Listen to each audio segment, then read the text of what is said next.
Salut à tous et bienvenue sur votre nouvel épisode, le 27e de votre podcast The Trick Play. Et ce soir, on est de nouveau en collab et de nouveau avec nos amis de Panthers France. Donc déjà, en toute première chose, je vous invite à les suivre sur Twitter. C'est @NFLPanthersFR, c'est facile à retenir. Et on fait donc un chassé-croisé avec le podcast The Pooncast de vous, les Carolina Panthers. Salut Guillaume. Salut les gars, bonsoir à tous. Donc, vous Très connaissez heureux Guy. de... Pardon. Non, je t'en prie. T'es notre invité. Non, très heureux d'être avec vous ce soir à nouveau pour une deuxième émission en collaboration. Voilà, donc comme vous avez pu l'entendre, c'est la deuxième fois qu'on fait une collab ensemble avec les Carolina Panthers France. Donc on avait fait une émission pré-draft. On donnait un peu les besoins et Guillaume nous donnait les objectifs de l'équipe des Panthers, notamment avec la off-season. On se rappelle qu'ils avaient signé Matt Rhule, le coach de Baylor, qu'ils avaient signé Joe Brady, le coordinateur de passe d'LSU et donc qui est passé coordinateur offensif, et Phil Snow, le défensif coordinateur de Baylor, donc qui est arrivé avec Matt Rhule. On avait parlé de tout ça, on avait donné les besoins un peu des Panthers. Donc vraiment, avant d'écouter ce podcast-là, on vous invite à écouter le podcast qu'on avait fait auparavant, avant cette draft. Et là, sur ce podcast, on va détailler la draft des Panthers. En plus de détailler la draft des Panthers, on va parler de la saison qui s'annonce pour eux, avec leur emploi du temps, leur planning, puis aussi l'équipe actuelle qu'ils ont. Voilà, et tout ça d'un point de vue avec les nouveaux arrivants de la draft et notre point de vue NCAA mélangé au point de vue NFL de Guillaume. Ce soir, on est quand même bien au complet. On a Valentin Dolmis, on a Robin d'Oregon, on a le deuxième Guillaume de Florida. Et on a notre ami Augustin de Notre-Dame. Alors, je vais détailler la draft des Panthers. Et ensuite, toi, Guillaume, je parle de Guy. Alors, Guigui, ça sera Guigui de Florida. Et Guillaume, ça sera Guillaume des Panthers de Caroline. Je vais détailler la draft. Et Guillaume, tu vas nous dire déjà, toi, ce que tu en as pensé globalement de cette draft et comment tu la noterais assez rapidement. Tu nous fais un détail bref. Et ensuite, on va démarrer point par point, joueur par joueur. Alors, au premier tour, ils avaient le choix numéro 7, les Panthers. Ils ont pris Derrick Brown, le defensive tackle d'Auburn. Oh, Derrick Brown, il fait peur. C'est un peu le Braun Strowman qui va arriver en NFL. Deuxième tour, ils avaient deux choix. Ils ont pris Yetur Gross-Matos, le defensive end de Penn State, et Jeremy Shinn, le safety de Southern Illinois. Quatrième tour, ils ont pris Troy Pride, le cornerback de Notre-Dame. Notre ami Augustin de Notre-Dame va nous en parler tout à l'heure. Cinquième tour, ils ont pris Kenny Robinson, le safety de West Virginia, mais pas que de West Virginia, on vous fera aussi les détails. Sixième tour, Bravion Roy, le defensive tackle de Baylor, que Matt Rhule connaît bien. Et septième tour, Stanley Thomas Oliver Buffer, le cornerback de Florida International. Guillaume, donc je vais démarrer par toi. Toi, d'un point de vue NFL, je sais que tu suis un petit peu moins la NCAA. Comment tu aperçois cette draft par rapport aux besoins que vous aviez, vous, du côté de Caroline, enfin de Charlotte, et surtout aussi, si tu pouvais nous détailler très rapidement aussi votre off-season qui vous avez signé en free agency. Ouais, mais en fait, on savait avant le début de cette draft qu'on allait s'orienter vers la défense, déjà par les arrivées qui avaient été faites dans l'intersaison, puisque la plupart des agents libres étaient côté offensif. Il y avait notamment Robbie Anderson, l'ex-receveur des Jets.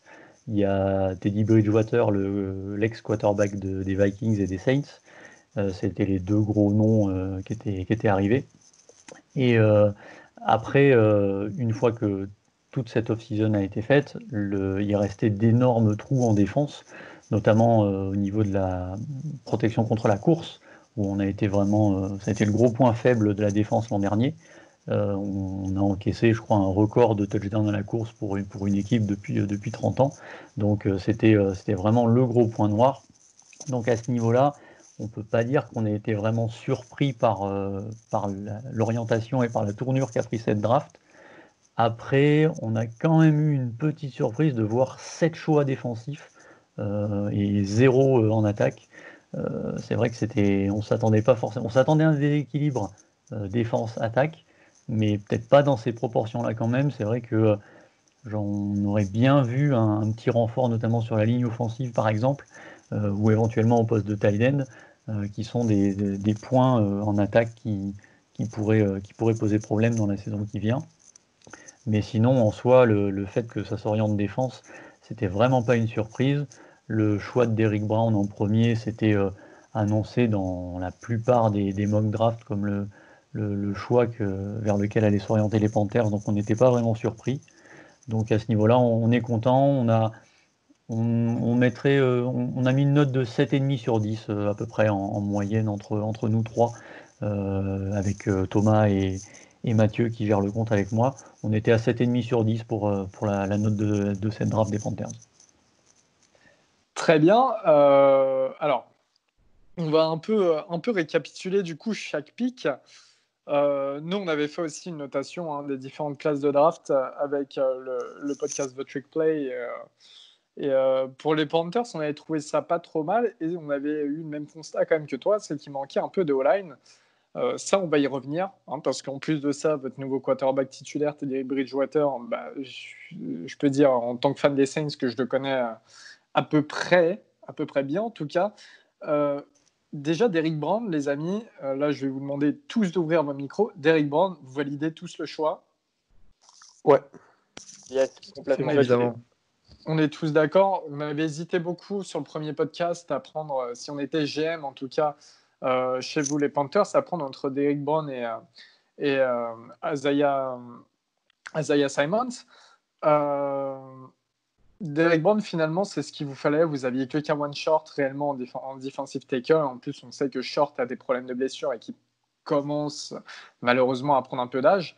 Derrick Brown, pour vous, les gars, c'est un monstre. Clairement, c'est quelqu'un qui en NFL va faire son trou.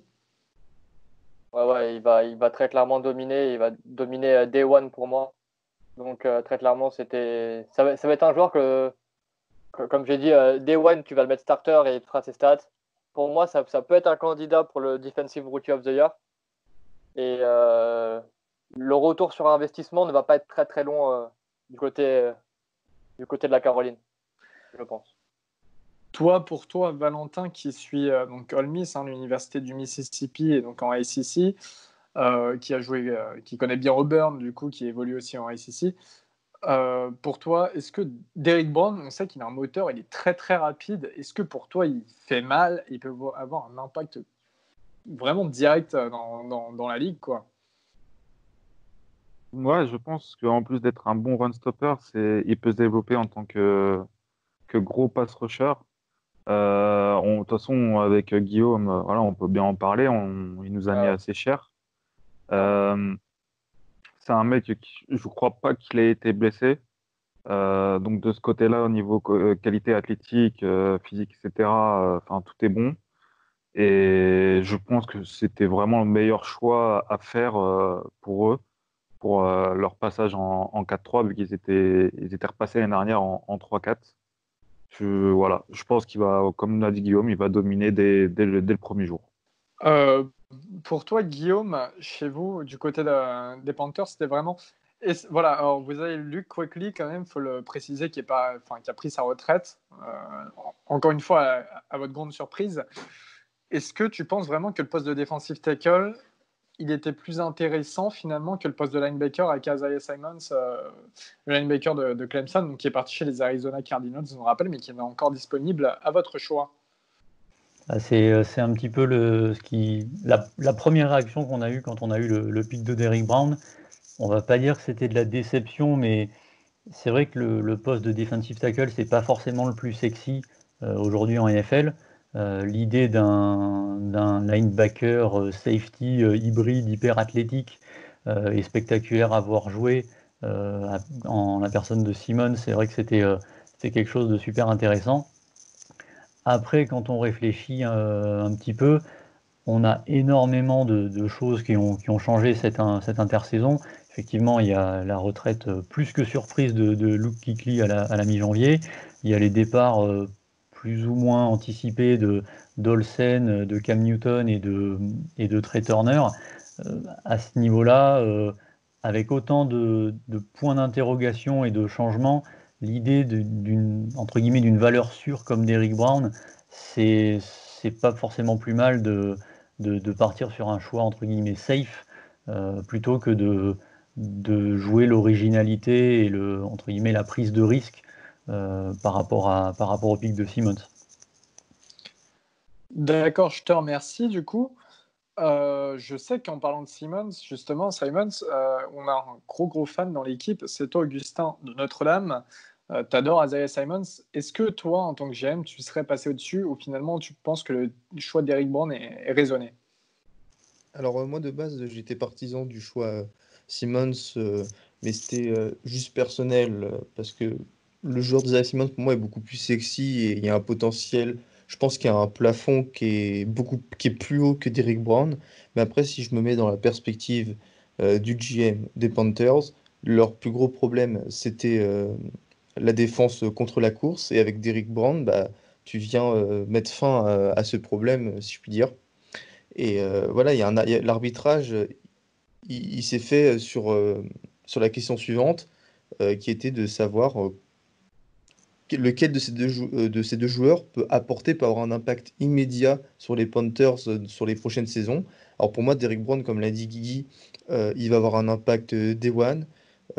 Il comble un des gros besoins des Panthers, alors qu'Isaiah Simmons, bien qu'il soit un joueur exceptionnel, il a quand même besoin de beaucoup de facteurs autour de lui pour arriver à son plein potentiel. Donc, le faire jouer linebacker, pas trop safety, avoir un coordinateur défensif qui sache le faire jouer.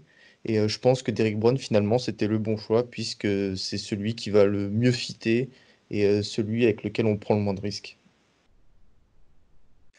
Très bien, merci à toi, Augustin.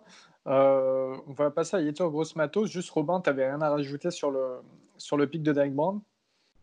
Non, moi, sur le pic de Derrick Brown, rien à ajouter. Je pense que moi, à toutes les mocks ou tous les épisodes un peu où on a parlé des Panthers, je voyais Isaiah Simmons parce que le départ de Quickley. Mais à la fin, je pense que c'est le bon pic et c'est celui qu'il fallait faire avec Derrick Brown. C'est un talent, c'est un talent fou. Je pense qu'on peut le comparer à Quinnen Williams quand il est sorti d'Alabama l'année dernière. Donc, je pense qu'il fallait le prendre, c'était le bon pic. Et au moins, ils ont amélioré leur run stop. Comme Guillaume l'a dit, ils se sont fait rouler dessus l'année dernière. Donc, maintenant, c'est fini. Merci beaucoup. Alors, on va passer au deuxième Elio. choix. Hein. Ouais. Ouais, juste vraiment 2 secondes, compléter ce que Valentin a dit sur le fait que ça va être. Selon Valentin, il a besoin d'un peu de développement pour être un très bon pass rusher. Pour moi, le truc, c'est déjà aussi un très bon pass rusher. Tu en parlais en disant qu'il nous avait fait mal. Il y a une vidéo justement de cette année Florida Auburn, Derrick Brown qui enfonce notre line et qui fait un strip sack et qui lui-même d'ailleurs recouvre le fumble qui est assez parlant, je trouve. Pour moi, c'est déjà un joueur complet en fait. Donc il pourrait impacter sur les deux aspects du jeu, pardon. Et il va forcer beaucoup de double team, donc ça va laisser de la place à côté de lui aussi. C'est tout, voilà, c'est juste ça. Merci beaucoup, Guigui, toi qui es expert à ACC et qui arrête pas de vendre ACC d'ailleurs. Faut bien. Non, bah oui, mais on te comprend. De toute manière, vu le niveau, on te comprend. Deuxième tour, donc c'était le pick numéro 38, donc un pick assez tôt, hein, pareil, en fait, c'est équivalent du 7e choix qu'il y a eu au premier tour. Vous avez pris Yetur Gross-Matos, le defensive end de Penn State. Alors, Yetur Gross-Matos, moi j'ai pu le voir de mes propres yeux cette année quand Penn State sont venus éclater Maryland. Hein, chez nous, c'était pas beau à voir. Gross-Matos qui était annoncé comme un premier tour, sûrement sur la deuxième moitié du premier tour, finalement qui tombe au début de deuxième et qui part chez vous. L'année dernière, en defensive end, vous avez pris Brian Burns de Florida State. Burns qui a fait quand même un très bon boulot, faut le dire. Hein. En tout cas, pour moi, qui a été assez séduisant sur cette saison, même malgré que ce n'ait pas été le Defensive Player of the Year, bien sûr, mais voilà. Toi, qu'est-ce que tu penses de prendre justement, il y a Burns d'un côté, de mettre Yetur Gross-Matos de l'autre, alors que, bon, vous avez déjà Waverly et Feobada, mais c'est vrai que Gross-Matos, ça a du niveau. Alors pour Burns, je rajouterai une chose, c'est qu'il a surtout été vraiment très très impressionnant en tout début de saison.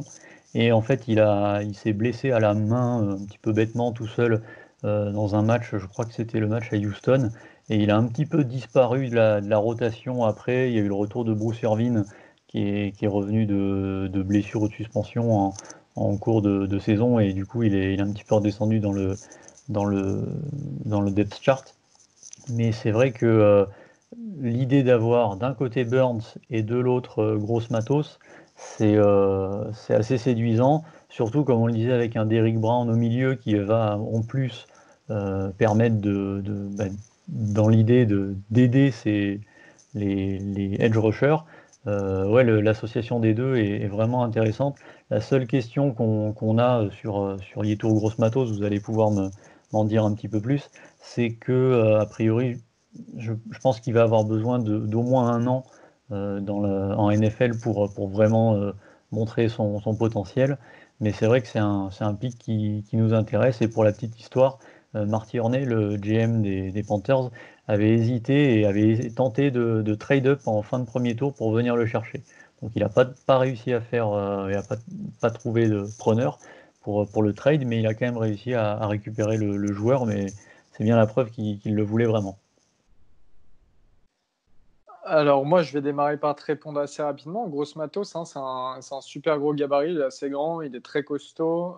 C'est quelqu'un de très revanchard qui a eu des problèmes personnels dans sa vie, notamment la disparition de proches quand il était assez jeune, qui a été très marquée. Donc c'est quelqu'un un peu en écorché à vif, et donc qui a toujours voulu prendre, pas sa revanche, mais qui a toujours voulu persévérer. Euh, Encore une fois, voilà, j'ai des collègues qui aiment bien vendre la SEC, moi j'aime bien vendre la Big Ten. Gross Matos, il se retrouve face à des grosses O-line, face à des équipes dures à jouer. Il se retrouve avec Penn State, qui est quand même une des meilleures équipes de Big Ten. Et il a des très bonnes statistiques, hein. C'est un gros moteur. Pour moi, c'est vraiment un joueur à développer, comme tu l'as dit. Ce ne sera pas un first year, il ne va pas être rookie défensif de l'année. Mais c'est quelqu'un vraiment qui peut beaucoup apporter et qui va vraiment beaucoup donner sur le terrain. Vraiment, il ne s'arrête jamais. C'est un vrai moteur. Euh, Penn State, ce sont les ennemis de Maryland, mais c'est vrai qu'il faut l'avouer, grosse matos. Enfin, je suis content qu'il tombe assez haut quand même, et je suis content qu'il ait son opportunité en NFL. L'année dernière, il fait quand même 9 sacs et demi. L'année d'avant, il fait 8 sacs en 2018. Il y a un an, je dirais qu'il était vieux au deuxième tour. Bah, là, il atterrit finalement au deuxième tour. Pour moi, c'est vraiment un joueur qui peut être important dans une défense. Alors, ça sera peut-être jamais un J.J. Watt, on est bien d'accord là-dessus, mais ça sera un joueur qui aura toujours son importance, et notamment sur le run-stop. Toi, Augustin, qui suit bien aussi le Big Ten, malgré que tu sois fan de Notre-Dame, euh, qu'est-ce que tu penses de Gross Matos? Est-ce que toi, c'est un joueur qui te séduirait dans une défense? Alors, comme l'a très bien dit Guigui, Derrick Brown, par sa taille, son physique, il va prendre beaucoup de place. Il est quand même fort probable qu'il y ait deux joueurs de ligne offensive qui défendent sur lui, enfin qui le bloquent.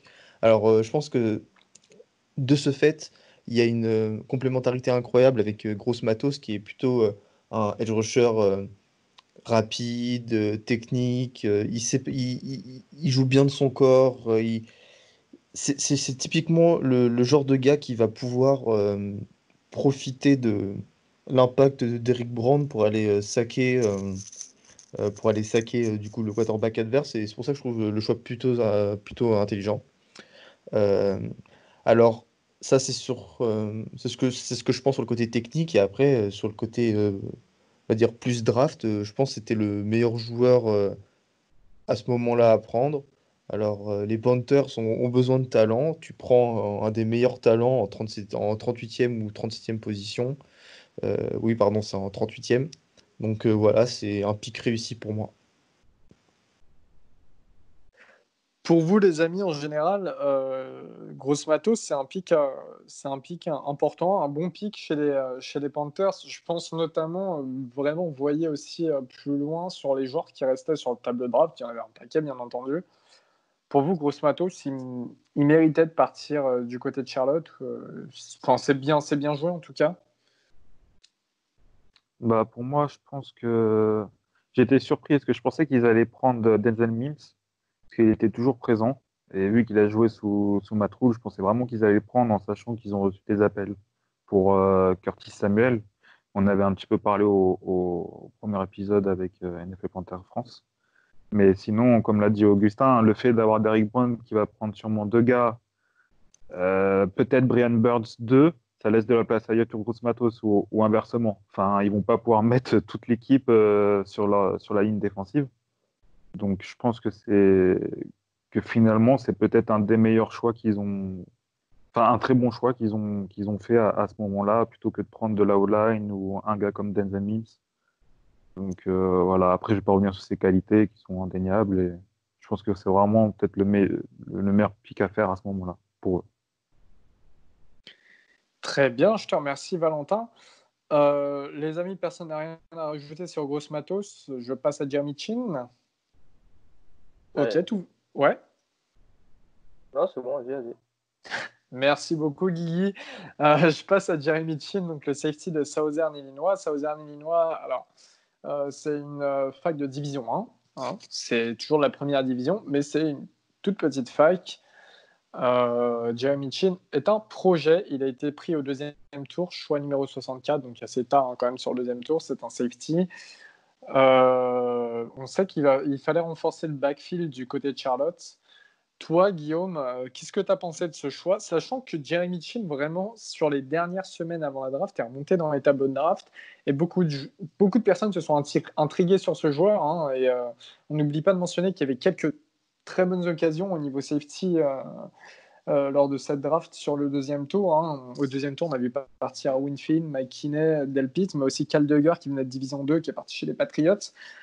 Toi, qu'est-ce que tu as pensé d'aller chercher un safety qui venait finalement d'une petite fac, mais qui avait quand même un gros potentiel, Guillaume?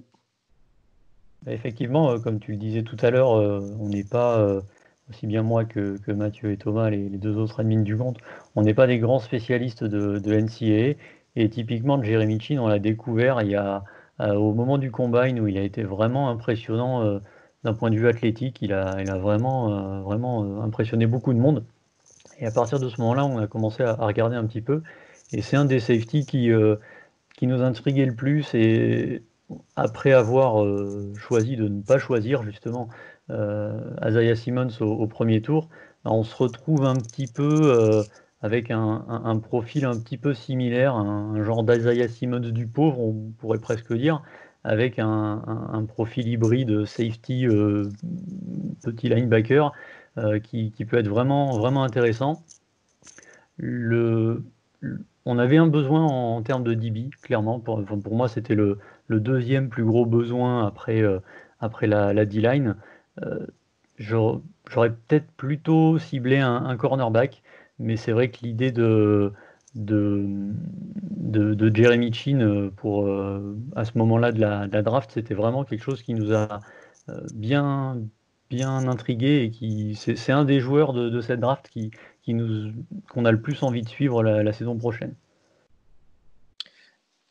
Ok, je te remercie.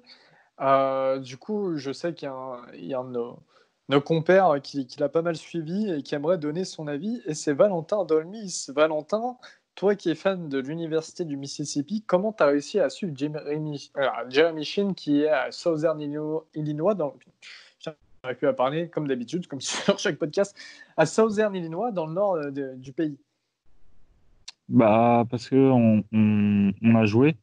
Et j'aimais bien ce joueur au début quand il arrivait à Southern Illinois. Euh, il est très bon à la couverture. C'est un mec assez grand. C'est un gros gabarit, donc on a dit qu'il était très rapide. Euh, Très bon, ouais, du coup très bon à la couverture. Mais par contre, moi, ça me surprend un petit peu qu'il l'ait pris aussitôt. Il me fait beaucoup penser à Josh Jones de NC State qu'on avait pris avec Green Bay il y a 4 ans, je crois, et qui ne fait plus partie de l'équipe. C'est vraiment un mec voilà, qui a des qualités physiques indéniables, mais qui n'est pas très bon sur le plaquage. Il a vraiment du mal sur le run-stop. Donc, est-ce qu'ils vont peut-être essayer de le passer en tant que cornerback? Je ne sais pas. Mais j'aimais quand même des doutes sur sa capacité à devenir un gros titulaire en puissance, en sachant qu'il y a très Boston, même si c'est pas le meilleur des safety en NFL.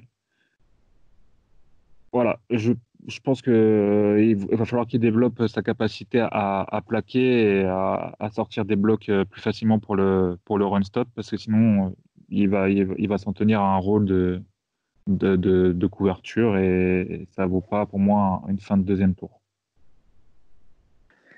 Ok, donc un point d'interrogation pour toi, Val, avec quand même des petites notes positives, hein, faut pas le nier. Toi, Augustin de Notre-Dame.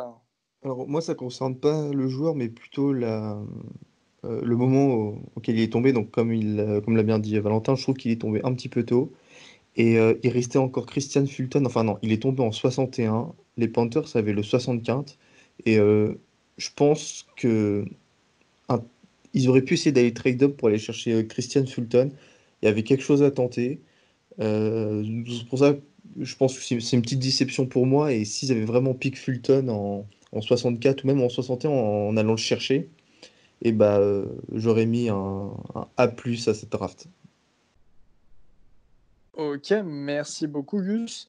Guigui, j'ai vu que tu voulais dire quelque chose, et toi qui es fan d'ACC aussi, tu vas nous dire si pour toi le choix Fulton aurait pu, non, vraiment en trade-up, hein, mais aurait pu correspondre rapidement. Et ensuite, on va passer au quatrième tour des Panthers. Et Robin, là, je te donne un peu de la parole. Voilà, Guigui, Donc dis-nous ouais, tout. pour Fulton, après ça, je sais jamais. Enfin, tu sais pas ce que les équipes demandaient devant, donc est-ce que ça valait le coup de lâcher des tours de draft pour aller chercher Fulton? Ça, je sais pas.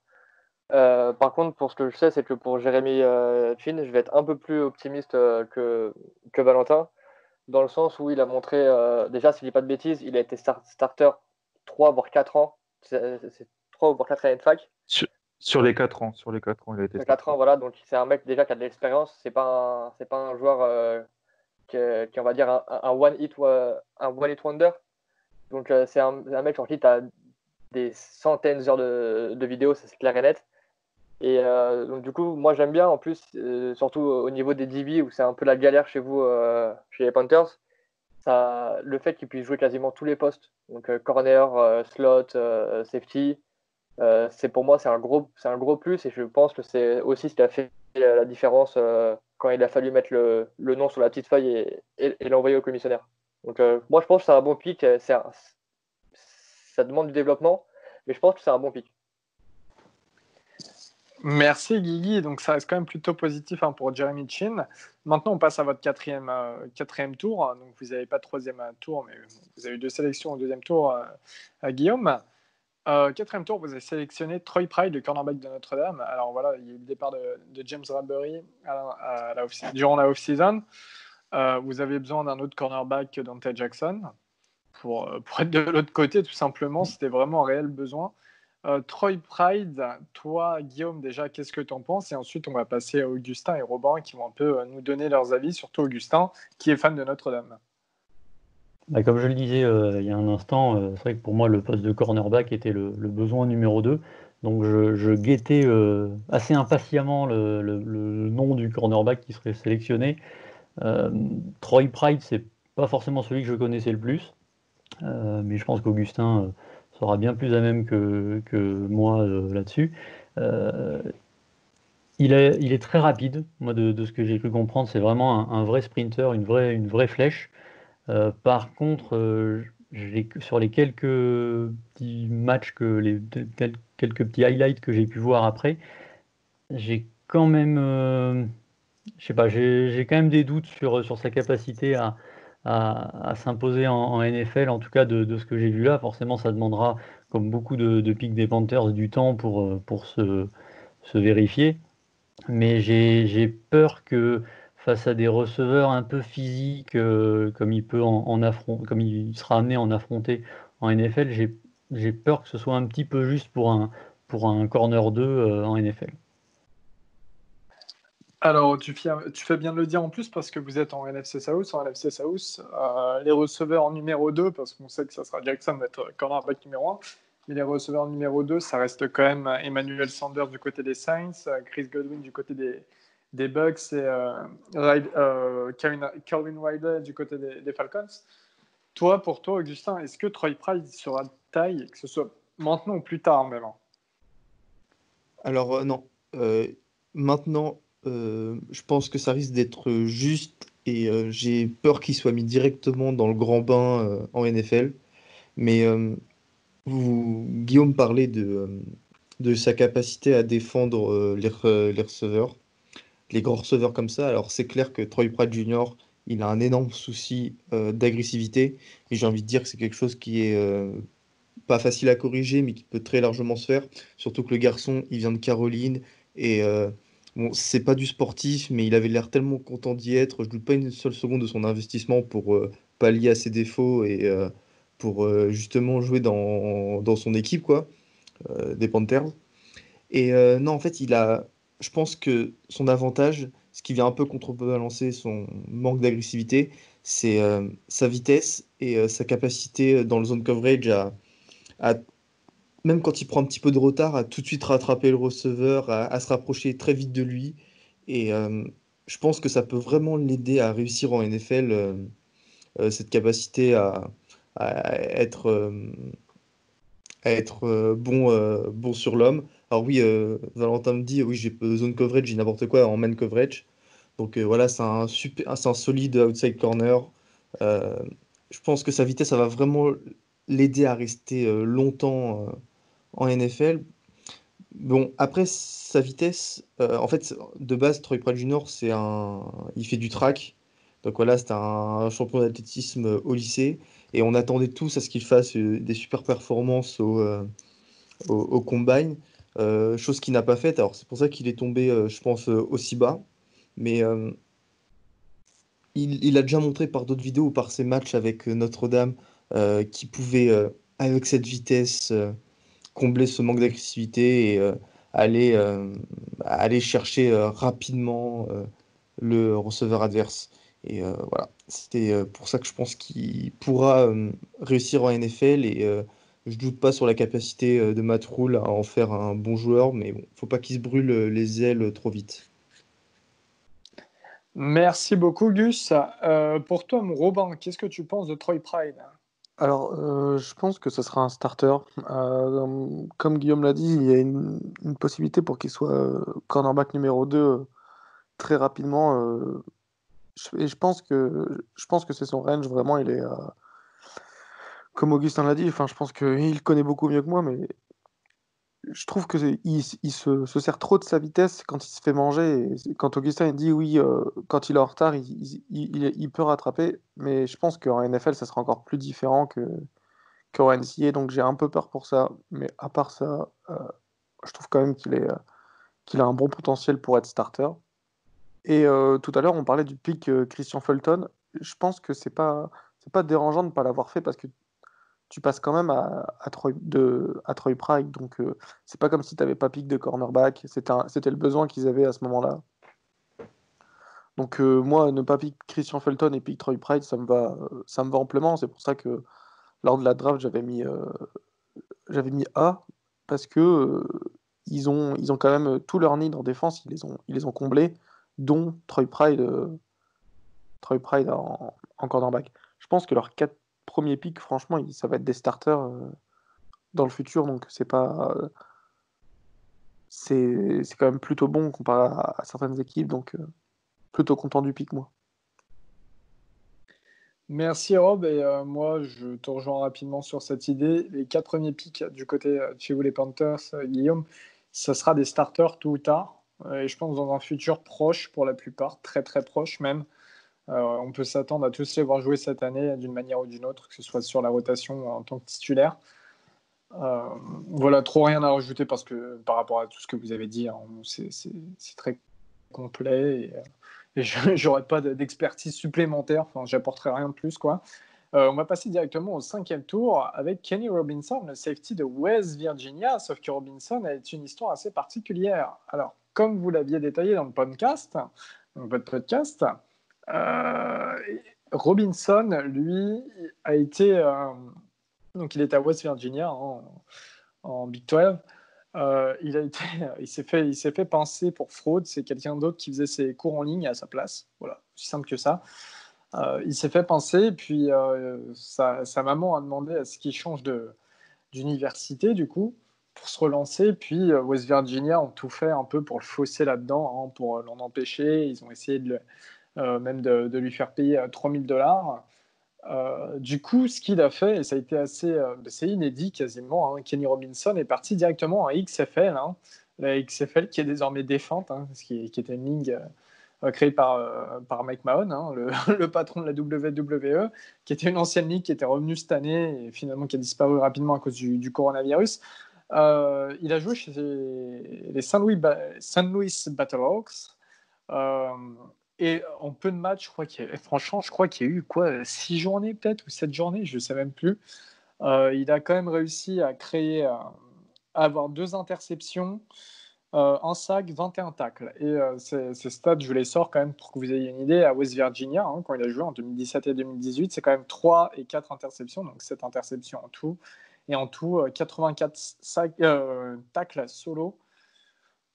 Vous, est-ce que vous pensez que prendre Kenny Robinson, c'est un bon pari au poste de safety, sachant que c'est le deuxième safety, hein, qui est choisi après Jeremy Chin dans cette draft? Est-ce que vous pensez que c'est un joueur, qui peut faire la rotation, qui peut apporter quelque chose, et malgré, c'est pas trop au niveau du comportement, hein, ce qui s'est passé à West Virginia, ces problèmes, ça a été vraiment au niveau académique. Il y en a un d'entre vous qui a un avis là-dessus, et Guillaume, je vais commencer par toi, ce que tu penses là-dessus. Je te cache pas que quand on a vu le pic de Robinson, on savait pas forcément qui c'était. Et puis après, on a eu les infos comme quoi, comme tu le disais, il avait été viré de West Virginia, qu'il évoluait en XFL. Ça nous a fait un peu peur sur le coup, on va pas mentir. Et après, on a regardé un petit peu plus. On a vu que le côté exclusion de West Virginia, comme tu le disais, c'était pas aussi grave que ce qu'on avait pu imaginer au début. Et pour avoir regardé quelques vidéos, moi j'aime assez ce que j'ai pu voir. Donc ce sera pas un starter l'an prochain. Comme tu le disais, je pense que les 4 premiers ont une chance. Là, à partir du 5e tour, je pense que ce sera peut-être un petit peu plus compliqué pour lui. Mais il a un profil que je trouve assez intéressant. Je trouve qu'il lit bien les trajectoires de balles de ce que j'ai vu. Et moi, c'est un des joueurs qui m'intéresse le plus dans cette draft à voir, un petit peu comme Jeremy Chin tout à l'heure. J'attends de voir, je serais curieux de voir ce que peut amener Kenny Robinson la saison prochaine. Très bien, je te remercie, Guillaume. Vous, les gars, quelqu'un a un avis sur Kenny Robinson réellement? Et quelqu'un a regardé un peu l'XFL? J'avoue, alors sincèrement, j'avoue que j'ai pas trop regardé l'XFL. Voilà, c'est honnête. Moi, Alors, j'ai regardé un petit peu parce qu'il était dans l'équipe de Jordan Ta'amu, d'Ole Miss. Euh, je pense qu'honnêtement, je vais faire assez rapidement parce que je le connais pas plus que ça, honnêtement. Je pense que c'est un bon pick au 5e tour. Il a quand même joué en XFL, même si ça peut être un peu décrié par certaines personnes. Ça reste quand même une ligue où les meilleurs gars qui n'ont pas été draftés jouent, ou d'anciens de la NFL. Donc il a joué quand même à un niveau supérieur que la NCAA. Et comme tu l'as dit, il a quand même il a quand même fait 2 interceptions. Euh, il a été bon, il a aussi été bon sur le run stop, pardon, donc qui est assez cherché par les Panthers. Donc je pense que, comme a dit Guillaume, je pense pas qu'il soit starter cette année ou très peu dans la rotation, mais il se peut qu'il arrive à faire quand même son trou. Il a quand même des qualités de playmaker et de run stop, donc c'est assez intéressant de voir comment il va se développer. Merci beaucoup, Val. Robin, tu voulais rajouter quelque chose? Yes, je voulais rajouter, je trouve que c'est un bon pick en fait au 5e tour parce qu'il est polyvalent. Il a commencé cornerback et ensuite il est passé sur le poste de safety.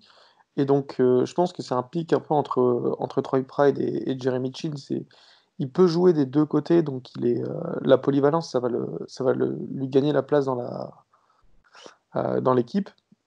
Et moi j'adore, enfin pour l'avoir vu jouer un peu à West Virginia. Il est super bon quand la balle est dans les airs, il fait des interceptions. C'est pas le plus rapide pour aller à l'autre bout du terrain, mais c'est quand même dès que la balle est dans les airs et qui peut la choper, il va la choper. Donc je pense que c'est un pic polyvalent qui va permettre d'être euh, de combler un peu le besoin entre cornerback et safety, parce que l'arrière défensif, il est vraiment pas propre. Hein. Merci beaucoup, Robin, pour ta petite analyse. Toi, Guigui de Florida, tu voulais rajouter? Ouais, je voulais juste rajouter un petit truc, c'est que pour moi, alors, j'ai pas suivi énormément la XFL non plus, j'ai vu quelques matchs par-ci par-là, parce qu'il fallait bien s'occuper. Mais pour moi, il y a un truc qu'il faut quand même prendre en compte, c'est que, si je dis pas de bêtises, c'est le seul mec à être drafté qui a déjà été pro, en fait, qui a déjà une expérience professionnelle. Donc pour moi, ça peut être un apport intéressant dans une équipe où, même si l'universitaire, c'est un niveau excellent, où ils sont considérés quasiment comme des pros, ça reste intéressant pour moi d'avoir un mec qui, techniquement, n'est même pas un rookie, en fait. Pour moi, un rookie, c'est un première année pro. Lui, avec son petite expérience XFL, il a déjà l'habitude de tout le système qui va récupérer en NFL. Donc je pense que c'est un pic intéressant, en plus de son niveau de jeu, qui est quand même très correct. Hein. On va pas, faut pas penser que c'est le jeu de Clodo. Mais voilà, je pense que ses capacités techniques, physiques et en tant que joueur de foot, pardon, plus le fait qu'il ait déjà été pro, je pense que ça peut être très intéressant. Et merci Guillaume. On va passer au choix numéro 6. Alors, choix numéro 6, c'est de nouveau un defensive tackle. Alors, vous aviez déjà Kawan Short sur le roster. Vous avez pris Derrick Brown au premier choix en defensive tackle. Maintenant, c'est Bravion Roy, le defensive tackle de Baylor. Je vais commencer par toi, bien entendu, Guillaume. Qu'est-ce que tu penses de renforcer le poste de defensive tackle et qui plus est par un joueur qui arrive de l'université dont est issu votre coach? Et ensuite, je vais passer à Valentin, qui est un peu notre expert Baylor France, si je puis dire. Je te donne cette étiquette, mais c'est vrai que tu les as pas mal suivis cette saison. Guillaume, je commence par toi. Bah écoute, je te dirais que sur le principe de drafter un deuxième defensive tackle dans cette classe de draft, ça me choque pas, puisque tu parlais de K'Wan Short et d'Eric Brown. Bah, tu avais fait à peu près le tour de tous les defensive tackles de notre roster au moment de la draft. Il y en avait un autre, je crois, Woodrow Hamilton, mais qui est vraiment un joueur de rotation, de fond de rotation. Donc voilà, en grosso modo, on avait juste Short et Brown. Donc c'est vrai que rajouter Bravion Roy, c'est pas choquant. Et puis, il y avait deux choses dont on était persuadé et sûr et certain avant cette draft. C'était qu'on allait faire de la défense et que Matt Rhule allait drafter un mec de Baylor. Il a passé sur Denzel Mims, comme on le disait tout à l'heure. Il a résisté à la tentation de James Lynch un petit peu plus tard. Arrivé au 6e tour, il a choisi Bravion Roy. Sur le principe, c'est pas un choix qui me dérange ou qui me choque, puisque, comme je le disais, le poste était un poste à besoin. Et arrivé au 6e tour, que Rhule choisisse des mecs qu'il connaissent et qu'il a pu déjà entraîner, voilà, ça semble assez cohérent et ça ne me dérange pas outre mesure. Merci Guillaume. Toi, Baylor France, Valentin, qu'est-ce que tu en penses? Moi, j'adore ce pic. Je l'avais déjà donné lors de notre premier podcast avec Guillaume. Je crois que je l'avais donné au 5e tour, par contre. Bravion Roy, c'est un mec qui a vraiment explosé, un peu comme toute la défense de Baylor sur sa dernière année, donc son année senior, enfin la saison dernière. Euh, je pense que c'est un gars qui est sûr de faire la rotation au niveau des defensive tackles, parce que c'est quand même un gros nose tackle, c'est un gros bébé. Comme l'a dit Guillaume, mais ils n'ont pas grand monde à ce poste-là. Et si il arrive à très bien se développer, comme il a pu faire par exemple sur sa dernière saison, notamment avec 5 sacs, pardon, mais qui reste quand même un run stopper, attention. Hein. Donc ça fonctionne bien sur ce qui est demandé par le coach Snow des Panthers. Il pourra peut-être prendre la place de Kawan Short s'il demande un peu trop d'argent.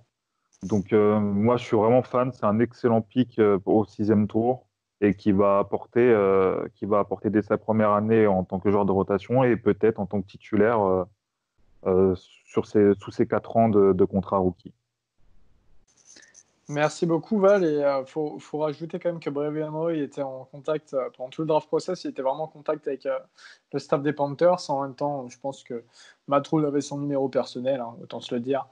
Donc, De toute façon, je pense que Matt Rhule, il avait 3 mecs de Baylor à drafter. Il avait Mims, Braven Roy et le running back, c'est Jamichael Hardy, je me souviens plus du nom.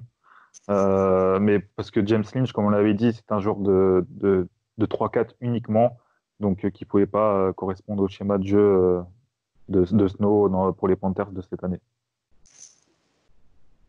donc du local, du très local pour eux, qui saura utiliser Roy plus que quiconque, hein. À notre humble avis en tout cas. On va passer au 7e tour et le dernier choix de cette draft. De l'autre côté, les Panthers, c'était Stanley Thomas Oliver III, le cornerback de Florida International. Toi, pour de peu que tu as pu étudier, à mon avis, Guillaume, qu'est-ce que tu en as pensé? Qu'est-ce que tu penses le fait de prendre un deuxième corner à ce moment-là de la draft? Et ensuite, je passerai à l'autre Guillaume, le Guigui de Florida, parce qu'il ne faut pas oublier que Thomas Oliver vient de Florida International et Guigui de Florida est en guerre contre toutes les facs de Floride, mais les connaît aussi très bien les connaît par cœur. Il vaut mieux connaître ses ennemis. Toi, Guillaume, qu'est-ce que tu en as pensé de ce pick? Très honnêtement, j'en ai pas pensé grand-chose. Arrivé à ce moment-là de la draft, c'était pas un nom que je connaissais beaucoup, et même après avoir regardé des vidéos un petit peu et de highlights et de matchs de Florida International, j'ai pas, il m'a pas laissé une impression vraiment transcendante. Euh, j'ai noté que c'était un ancien receveur, donc du coup il avait plutôt des bonnes mains et des bonnes lectures d'alignement et de l'attaque. Mais c'est vrai qu'en soi, sur le principe, je pense il y avait peut-être d'autres choix qu'on envisageait un petit peu plus, peut-être même un autre poste que celui-là. On parlait éventuellement d'un petit choix en attaque. Ça aurait peut-être été le moment. Je ne sais plus exactement qui était encore dispo à ce moment-là, mais bon, c'est pas le choix qui nous a le plus emballé, en tout cas, de cette draft, clairement. Alors, Florida International, hein, du côté de Miami, hein. Faut dire qu'ils ont peu de choix dans les premiers temps en règle générale, mais que c'est quand même une université qui est connue pour créer beaucoup de defensive backs. Toi, Guillaume, maître de guerre de Floride, en guerre contre toute la Floride et tout le sud des États-Unis, particulièrement la Géorgie, mais aussi la Floride. Guillaume, que penses-tu, toi, de ce choix de Thomas Oliver au Florida? Alors déjà, il y a des facs en Floride que j'aime beaucoup. Florida International en fait partie, avec FAU. Oui. Et Oui, bien ensuite, sûr. non, vraiment, c'était bon. Pour revenir sur le sujet principal, je pense que au dernier tour, après, enfin, pour moi, les picks autour 5, 6, 7, tu peux aller dans du project, on va dire.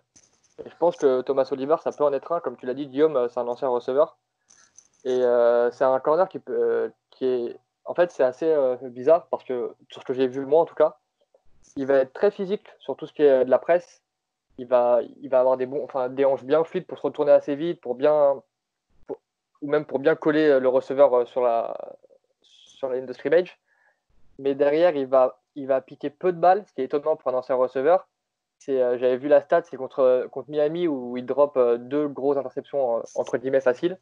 Donc c'était un peu étonnant pour un ancien receveur. Et par contre, son vrai problème, c'est contre la course où il sort pas de ses blocs, il va pas au plaquage, c'est pas un très bon plaqueur. Donc c'est pour ça, après au 7e tour, comme je disais, tu peux te permettre de prendre des projets. Ça en est un. On verra dans 2-3 ans s'il est plus dans la ligue ou s'il arrive à montrer le bout de son nez dans un bout de rotation, dans un corps, encore une fois, de DB en Caroline qui est loin d'être stack, on va dire. Donc je pense que ça peut être pas mal. Merci Guigui, maître de guerre de la Floride et des retraités américains qui vont jouer au golf au soleil. Donc, cette draft est terminée pour vous, les Panthers. Ce qu'on va faire, c'est que maintenant, on va discuter de l'équipe actuelle que vous avez, avec en plus, il faut dire, les undrafted free agents qui sont arrivés chez vous. Déjà, moi, je vais démarrer. Après, chacun vous dirait à peu près votre avis sur l'effectif des Panthers actuellement et si vous pensez qu'ils sont bien renforcés ou non pour cette draft. Moi, je vais démarrer en tant que fan des Saints. Bridgewater, du coup, je le connais assez bien. Bridgewater met beaucoup de temps à lancer. C'est normal. Il a une grosse blessure quand il joue chez les Vikings. Il a sûrement peur du contact et on le comprend. Et on voyait beaucoup d'hésitation voilà, ça prenait toujours un peu de temps. On a gagné 5 matchs avec lui. Les 5 matchs, il faut qu'on soit clair, on les a pas tous gagnés, en tout cas grâce à lui, réellement pas. Là, c'est votre quarterback titulaire. Vous n'avez pas renforcé la O-line. Hein. En O-line, vous avez eu Russell Okung avec l'échange de Trey Turner qui est parti chez les Chargers. Vous avez récupéré Russell Okung, le tackle. Vous avez Matt Paradis en center. Hein. Vous avez Greg Little en tackle aussi, qui devrait normalement prendre son envol cette année. Mais en guard, vous avez peu de monde. Hein. Chris Reed, John Miller. John Miller qui a quand même de l'expérience. Après, ça reste très léger. Il y avait des choix à faire. Et encore une fois, il y a Bredesen, il y a Lemieux, il y a Bialas qui sont tombés, qui pouvaient jouer guard, center. Toi, Guillaume, tu penses pas que ça va être compliqué quand même de gérer avec Bridgewater, sachant que Bridgewater, encore une fois, il avait une bonne O-line chez les Saints. Il avait vraiment une bonne O-line. Il s'est pas blessé, mais on ne sait pas. Il peut avoir une rechute, quoi.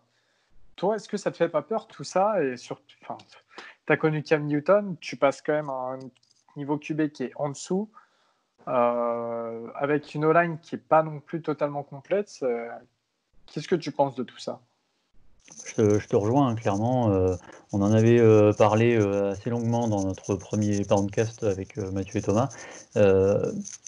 Moi, ça me fait très peur. J'ai rien contre Teddy Bridgewater. J'arrive jamais à dire ton nom, c'est incroyable. Teddy Bridgewater, j'ai rien contre lui personnellement. Mais je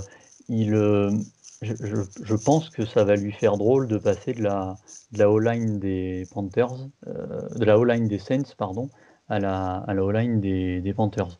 À mon avis, je sais pas, je demande qu'à me tromper, mais j'ai peur que beaucoup s'attendent à voir un grand Teddy Bridgewater et soient un petit peu déçus du résultat.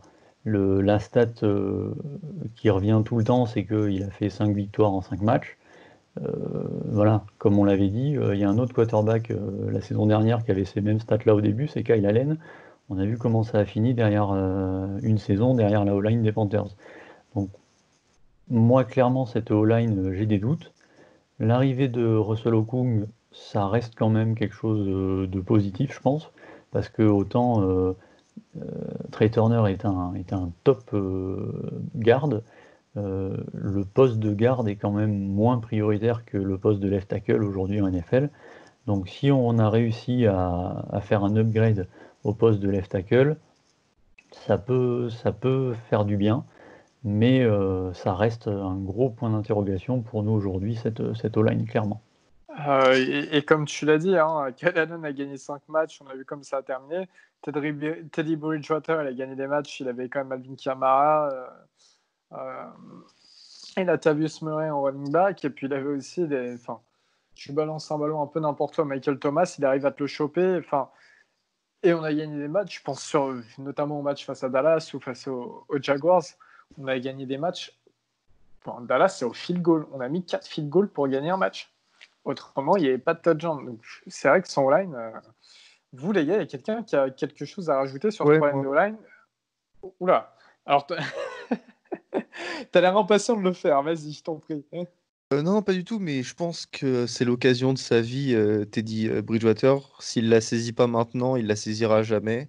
Et c'est le moment pour lui d'aller à son plein potentiel. Et je pense que le management des Panthers lui a donné une belle arme avec Robbie Anderson. Et je trouve qu'il a un super corps de receveurs avec DJ Moore, Robbie Anderson, du coup Curtis Samuel et Christian McCaffrey. Et bon, voilà, il va devoir un petit peu bouger, il va devoir se faire violence. Mais voilà, pour moi, il peut step up. Ben nous, il y a un truc. Ah, pardon, excuse-moi. J'allais ajouter. Non, vas-y, je t'en prie. Nous, il y a un truc en interne qui nous fait doucement sourire, c'est que Teddy Bridgewater, quand il va arriver, il va se retrouver avec plus d'armes offensives et de cibles que Cam Newton a eu dans toute sa carrière chez les Panthers. Donc c'est un petit peu triste de voir ça aujourd'hui pour nous. Alors, on a fait le bilan un peu offense du côté des Panthers. Je vais juste parler des undrafted free agents que vous avez eus. Il y a l'O-line de Baylor, Sam Tecklenburg, que donc Matt Rhule connaît. Mais il y a aussi Miles Hartsfield, le DB d'Ole Miss. Toi, Valentin, est-ce que tu pourrais nous parler rapidement de ces deux joueurs et ensuite je passerai à toi, Guillaume, pour nous parler de deux autres UDFA. Ouais, bah alors très rapidement, il a joué cornerback chez nous. C'est un 5'11" au niveau de la taille, donc c'est pas le plus grand des DB. Par contre, ce qui est important, c'est qu'il a joué tous les 48 matchs depuis sa saison freshman. C'est un gros plaqueur qui va servir au run-stop de- déficient des Panthers. Euh, il a joué safety, il a joué nickel, il a joué linebacker, donc il est très versatile. Euh, Physiquement, il est rapide, il saute haut. Enfin, c'est un très bon gars avec une très grosse éthique de travail. Moi, ce qui m'inquiète un petit peu, c'est que c'était un défenseur qui est aligné sur un système 3-4. Donc, voilà, pour répéter encore une fois, ils vont passer en 4-3. Mais je pense qu'honnêtement, sa versatilité va vraiment intéresser les Panthers. Et je pense qu'il peut au moins viser très largement le practice squad. Mais il a une place à se faire en rotation, notamment en sachant que dans les DB, il y a un peu de place.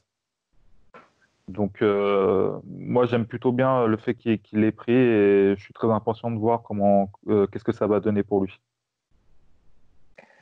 D'accord, je te remercie, Valentin. Guigui, je vais passer à toi parce que Guigui, il y a un joueur de Florida qui a été pris. Et du côté de Florida, c'est le linebacker David Reese, dont tu es fan. Ouais, donc David Reese, moi, c'est un joueur que j'aime beaucoup, qui a été titulaire 3 ans, si je dis pas de bêtises, chez nous. Peut-être même 4 d'ailleurs, je ne sais pas si c'était exact. C'est vraiment c'est le prototype pour moi du joueur NCAA partout sur le terrain. Tous les plaquages, je crois que toutes les saisons, il les fait quasiment il taquine les 80 plaquages quasiment sur toutes ces saisons, pardon. Donc on rappelle d'ailleurs que les saisons NCAA sont plus courtes en termes de matchs que celles de NFL. Donc c'est pour ça qu'il y en a un peu moins qu'en NFL. Et ouais, c'est un joueur qui est partout, qui a une super vision du jeu.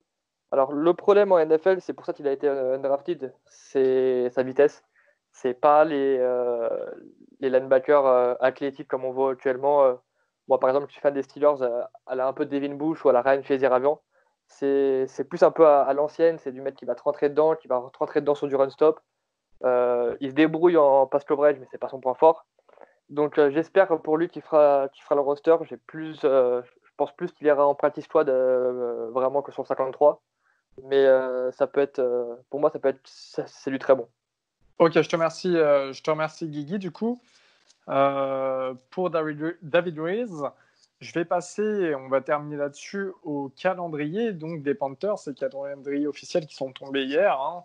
Vous affrontez quelques grosses équipes. Vous démarrez quand même chez vous face aux Las Vegas Raiders. Hein. Les Raiders, c'est quand même un point d'interrogation. On ne sait pas s'ils vont être bons ou non cette année. Ils ont quand même fait une draft plus ou moins mitigée. Mais vous affrontez beaucoup de grosses équipes. Il ne faut pas oublier qu'ils ont un NFC South. Les Buccaneers ont récupéré Tom Brady et Rob Gronkowski. Il ne faut pas oublier que nos Saints sont quand même assez complets. Il ne faut pas oublier que les Falcons sont une équipe plutôt équilibrée. Vous allez affronter, je pense, les Cardinals qui vont devenir une bonne équipe cette saison, les Chiefs, les Vikings, les Broncos qui sont bien renforcés, les Packers qui quand même gardent une certaine âme. Vous avez beaucoup de matchs compliqués. Toi, Guillaume, alors, très rapidement, en expliquant, mais vraiment rapidement, pourquoi, mais quel bilan tu donnerais en prédiction à votre année, vous les Panthers? Pour moi, je pense que c'est toujours difficile de dire en avance, hein, mais un bilan de 4-12, voilà. Objectivement, je pense que si on dépasse ça, ce sera presque une surprise. Comme tu l'as dit, le calendrier est vraiment costaud. Il y a les Chiefs aussi accessoirement, je ne sais plus si tu les as dit, mais voilà, entre les matchs de division contre 3 grosses équipes, plus des déplacements pas évidents, une bye week tardive, bref, il y a tous les ingrédients pour une saison compliquée, avec en plus les difficultés de préparation liées à l'épidémie de Covid-19 actuellement, le nouveau staff, clairement, on tape sur 4 victoires. Ce serait mensonger de dire qu'on croit à beaucoup plus. Merci à toi, Guillaume. Toi, Robin, qu'est-ce que tu penses de ce calendrier? C'est un calendrier difficile. Rien qu'en jouant dans cette division-là avec les, les Buccaneers, les Falcons et les Saints, c'est déjà compliqué. Sinon, je suis un peu plus optimiste. Je pense qu'ils vont en gagner 5, voire 6 matchs. Je les mets certainement pas en playoff, mais je suis beaucoup plus optimiste que 4 victoires, que le 4 victoires de Guillaume. Je pense que s'ils se font pas rouler dessus sur la course, eh ben, ils auront plus de temps en attaque, etc. Donc je pense que ça sera. Ils vont pas être transcendés, mais ça sera pour moi 5 à 6 victoires. Merci beaucoup, Rob. Toi, Augustin de Notre-Dame, qu'est-ce que tu penses? Alors moi aussi, exactement comme Robin, je suis plutôt optimiste, bien que j'ai envie qu'ils perdent le maximum de matchs pour aller chercher un Trevor Lawrence ou un Justin Fields l'année prochaine. Tiens, ouais, fais-nous la parenthèse là-dessus, d'ailleurs, s'il te plaît, comme ça, ce sera parfait. Enfin voilà quoi, ou même aller chercher un Penny Sewell, l'offensive tackle d'Oregon. Si Ouais. Bridgewater fait une très bonne saison. Moi, je pense qu'il y a des belles choses dans cette équipe. On peut espérer qu'ils fassent un beau run, je pense. Et ça peut être l'équipe surprise. Donc, pas surprise parce qu'ils vont pas aller en playoff, mais ça peut être l'équipe un peu under the radar de l'année prochaine. Dans le sens où on leur prévoit l'apocalypse, mais je pense que ça peut atteindre 6 victoires. Merci, Gus. Toi, Guigui de Florida? Ouais, moi je suis un peu comme vous, je leur prévois autour de 5-6 victoires. Je pense que Teddy leur en font sûrement perdre des matchs, mais je pense qu'il peut quand même en faire gagner 2 ou 3. Il y a 2 ou 3 équipes pareilles qui pour moi sont quand même au niveau ou en dessous des Panthers globalement. Donc ouais, moi je les vois bien. Allez, on va être objectif. On va dire, on va être gentil. On va dire 6-10. Et pas de playoff évidemment. Merci, Guillaume. Et moi, ce sera pareil. Je mettrai un 5-11 ou un 6-10. Sincèrement, je pense que malheureusement pour vous, parce que c'est vrai qu'il y a un côté où c'est malheureux. Il y a Trevor Lawrence qui va partir quasiment tout premier choix, dans top 3 la prochaine draft, quarterback de Clemson. Je pense que vous ne tomberez pas aussi bas, que vous aurez un ratio victoire-défaite qui ne vous feront pas tomber numéro 1 de la draft, et donc vous ne pourrez pas récupérer Lawrence. C'est ce que je vois en tout cas. Et que voilà, vous allez avoir quelques victoires, je pense. Face aux Bears, c'est probable. Même aux Lions, aux Redskins. Et je pense une ou deux victoires surprises, notamment dans la division. J'aimerais bien que ce soit face aux Falcons, malgré que vous ayez un mauvais bilan face à eux. Ça me déplairait pas, perso. Mais voilà, je pense pas qu'en tout cas, vous ferez une saison ridicule, mais vous ferez pas une bonne saison non plus. Voilà, on va passer sur un mot de la fin. Toi, Guillaume, qu'est-ce que tu penses en règle générale quand même? Est-ce que finalement pour le futur, et je ne te parle pas de la saison prochaine, je te parle sur les 3-4 prochaines années, tu vois quelque chose d'un peu plus flamboyant, un peu plus resplendissant du côté de Charlotte? On l'avait dit, là, c'est vrai qu'il y a une grosse page qui vient de se tourner entre les différents départs qu'on a pu évoquer tout à l'heure.